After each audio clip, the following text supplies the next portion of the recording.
এ জগতের সকল মা কেমন হয় তা আমার জানা নেই, তবে আমার মা এক আজব মা।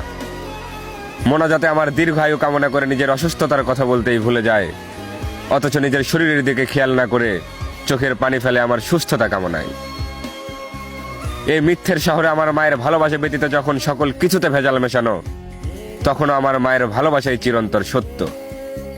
অতঃপর আমি খুঁজে দেখলাম এই সংশ্লিষ্ট বাংলা ভাষায় এমন কোনো বাক্য তৈরি হয় নাই যে বাক্য আমার মায়ের ভালোবাসা প্রকাশের সামর্থ্য রাখে।